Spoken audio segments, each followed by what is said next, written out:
the nature of a male and a female. Islam has protected the female such that any attempt to degrade a woman to a sex object in any way whatsoever is actually blocked and stopped and considered taboo and a sin. So I don't mean to pinpoint or to pick on any other cultures, but if you take a look at people who perhaps are not that disciplined, you would find that the women who lead lives that are not full of the level of spirituality they're supposed to be upon would probably spend so much time with decorating themselves in order to go out of the home to impress people who are not allowed to touch them and who are not allowed to have anything. So basically the man would look and he'd see someone far better than his wife, and he goes back home and he cannot tolerate his wife because he's seen so many others. They've displayed themselves wholly and openly to the rest of the world, and you can't have them. So it leads you to sin, we believe, and it leads you to not appreciating what the Almighty's blessed you with. If everyone...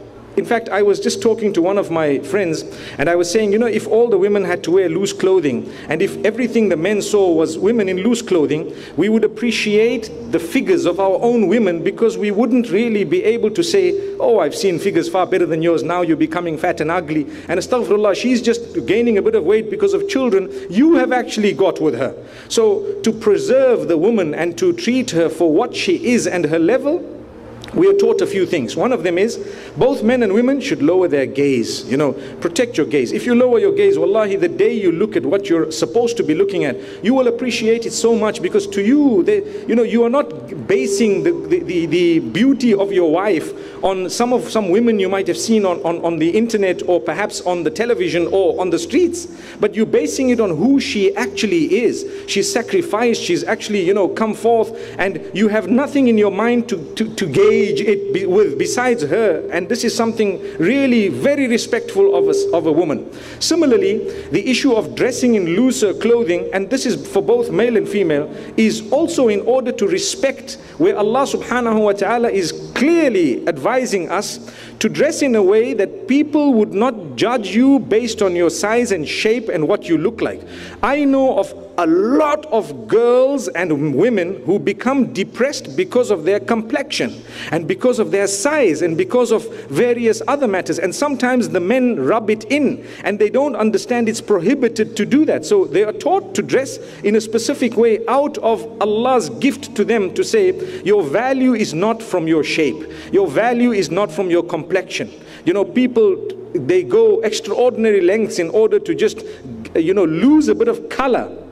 May Allah subhanahu wa ta'ala safeguard us. And then the last point I'd like to raise is, when it comes to functions, we know that a lot of the times, if you have women and men mixed together, and I'd like to give you an example with all due respect of some churches that have women and men dancing together, and they are all operating together and they move around together, and marriages are breaking, my brother, because you get very angry if someone had to look at your wife and smile at her and wow, there's 2-3 types of smiles. You can tell straight away there's something wrong here.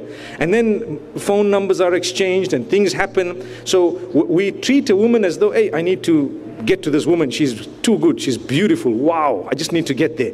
And then we use them and we leave them after a while and we're gone to someone else. And this keeps on happening. I'm not saying it will happen, because we are responsible people. I mean, today perhaps if we had to meet 1 or 2 women, that wouldn't happen perhaps. But Islam says close the door from the beginning. Just close the door so that you don't need to worry.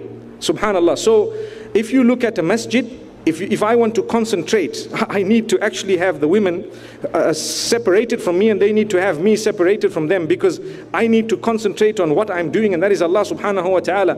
If I get a beautiful scent of a female while I'm praying, astaghfirullah, may Allah forgive us, what would be the vision of the mind? Imagine you're praying and next thing, what happened? Hey, the smell, ooh, I wonder, look at that figure, ooh, look at that.